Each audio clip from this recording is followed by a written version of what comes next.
On today's 2 on Your Side Town Hall, live analysis on today's closing arguments in the Derek Chauvin murder trial, with the fate of the former police officer right now in the hands of a jury.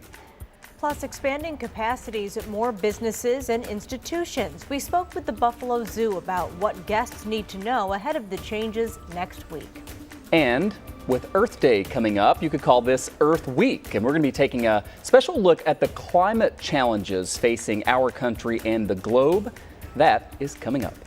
Lots to come tonight. Good evening, everybody. More than a month ago, our legal analyst, John Elmore, said that just as the O.J. Simpson case was the trial of the century in the 1990s, at least so far, the Derek Chauvin case is the biggest trial of this century.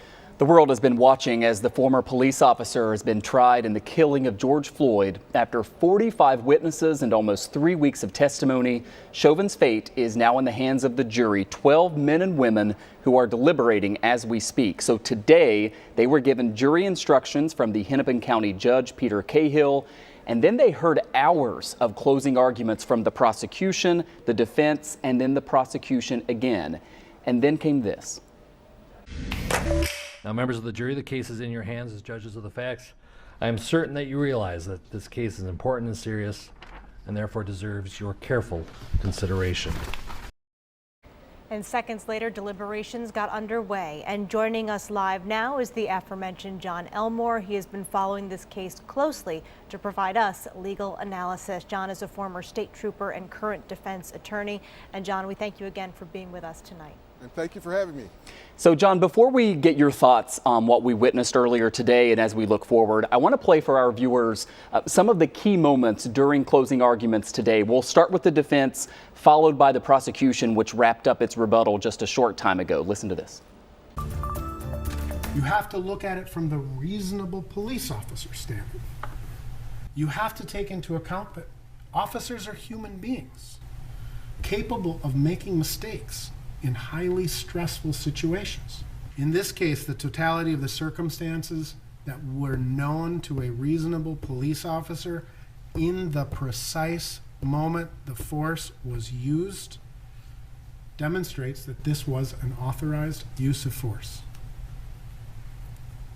as unattractive as it may be. And this is reasonable doubt. George Floyd begged until he could speak no more, and the defendant continued this assault. When he was unable to speak, the defendant continued. When he was unable to breathe, the defendant continued. Beyond the point that he had a pulse, beyond the point that he had a pulse, the defendant continued this assault. 9 minutes and 29 seconds.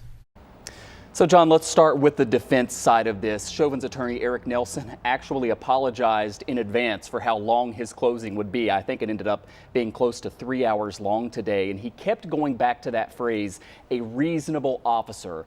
For those who are watching right now who probably were not able to watch all of this all day long, how do you think the defense attorney did in presenting the case and in trying to convince these jurors that there's reasonable doubt?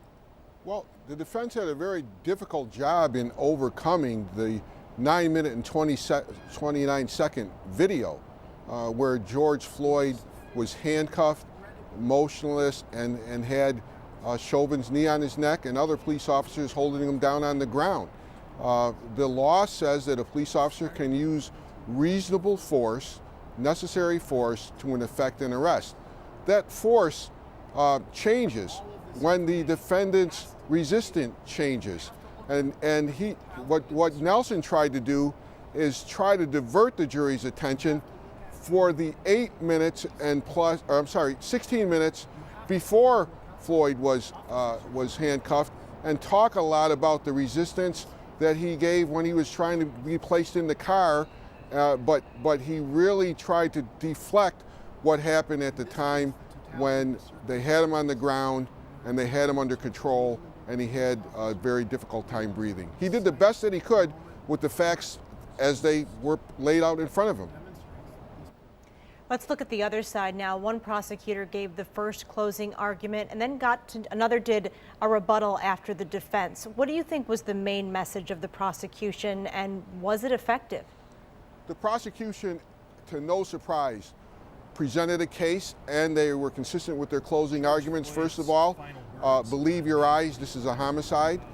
They told the prospective jurors to not forget about their common sense when they walked in the courtroom, and their common sense was to look at the video and saw what happened with their own eyes. Secondly, the prosecution talked about the litany of witnesses that were police experts, including the police chief of Minneapolis, Chauvin's training officer, national and local experts on the reasonable use of physical force, and all those said that what happened in this case during the 9 minutes and 29 seconds was inconsistent with training, inconsistent with police policy, and inconsistent with the ethics of the Minneapolis Police Department. So I believe that the prosecution did a fantastic job in undermining those defense allegations. And thirdly, this case breaks down to science. What was the cause of death? Was the cause of death the positional asphyxiation, which means basically the oxygen deprivation because of the position that the body was in, with the knee on the neck, depriving the heart and the brain of oxygen? Or, as the defense tries to argue, was the cause of death due to fentanyl, pre-existing conditions of a bad heart, and the results of fentanyl overdose on his body?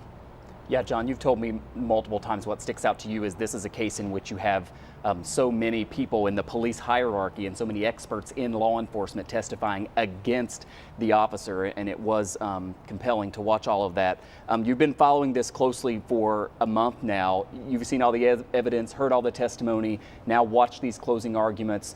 Do you believe that there are 12 votes one way or the other? Well, you have to understand that it's hard to get 3 people to agree where to go out to have lunch on a Friday afternoon or dinner. So you have 12 jurors. They're all from different backgrounds.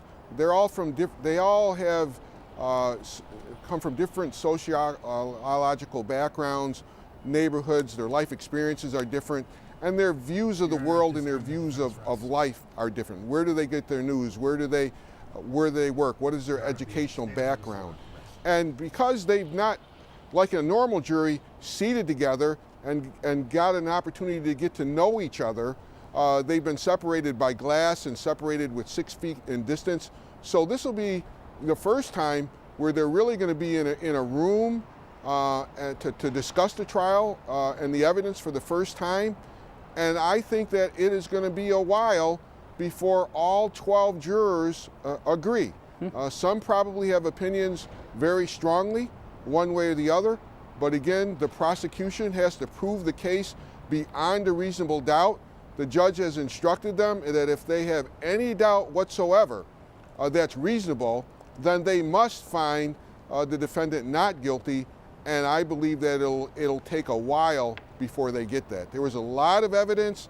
There's over 45 witnesses that testified, a lot of scientific evidence, and it's not going to just happen overnight.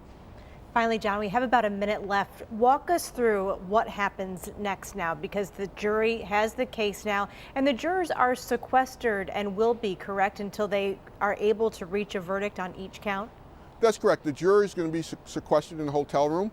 They're going to be in a jury room.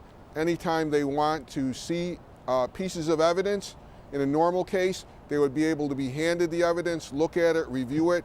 In this case, all the evidence will have to be on a screen, sent to them by video. If they have questions for the judge, in a normal case, you could write a note and it would be passed to the judge. Because of COVID here, they're going to have to communicate electronically. They may have questions for the judge, further explanations of the law, possible readbacks of testimony, and possible playbacks of some of the video testimony. So the jury will be brought into the courtroom. The judge will probably read them further instructions and answer some of the questions that they have. And then eventually, we hope that there will be a verdict. There is a possibility of a hung jury if all 12 jurors cannot agree, they'll send the judge a note telling them that they can't agree. The judge will then give them an Allen charge, requiring them to deliberate more and more and more. And then if in fact they don't come after a certain reasonable point of time with a unanimous verdict, then the judge could discharge them with a mistrial, and they'll have to start all over again with a new trial. We really appreciate your expertise on all of this. Attorney John Elmore joining us live from just outside our studios as we also deal with COVID protocols right now. John, thanks so much for coming downtown, and thanks for following this so closely and helping us understand it. And thank you for having me. John, thank you.